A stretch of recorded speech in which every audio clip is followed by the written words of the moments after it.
জীবনের যে কোনো শখ আহ্লাদ পূরণে সুনির্দিষ্ট একটি সময় থাকে।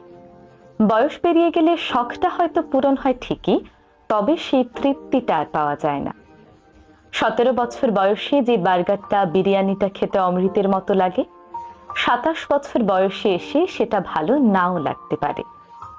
18 বছর বয়সে সমবয়সী কারোর সাথে শাড়ি পাঞ্জাবি পরে রিকশায় ঘুরতে যে আনন্দটা লাগে, 28 বছর বয়সে যে একই আনন্দ লাগবে তার কিন্তু কোনো গ্যারান্টি নেই।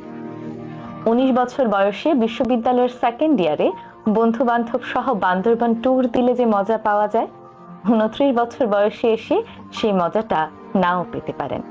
একদিন নিজের ছাদে বাগান করব, এই আশায় বসে থেকে যে মানুষটা তার বারান্দার টবে একটি গোলাপের চারা লাগালো না, সেই মানুষটার একদিন হয়তো ছাদ হয় ঠিকই, তবে বাগান করার আর সময় থাকে না। একদিন অনেক বড় চাকুরি করে বাবা মাকে দামি দামি শাড়ি পাঞ্জাবি উপহার দেব, এই কথাটা ভাবা ছেলে বা মেয়েটি হয়তো একদিন বড় চাকরি পায় ঠিকই, তবে ততদিনে বাবা মা হয়তো হয়ে যেতে পারে আল্লাহর মেহমান।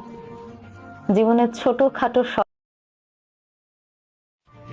এই জিনিসগুলোই মানুষের হৃদয়কে জীবিত রাখে, সতেজ রাখে, প্রাণবন্ত রাখে। মানুষের হৃদয় ধীরে ধীরে মরে যায়, কাঠখোট্টা হয়ে যায় শখ পূরণের অভাবের হাহাকারে।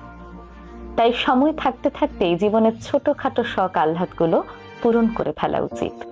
একদিন অনেক টাকা জমলে খেতে যাব, এই চিন্তা না করে অল্প কিছু টাকা জমিয়েই খেয়ে আসুন চিলক্সের বার্গারটা, নাজিরা বাজারের কাচ্চিটা।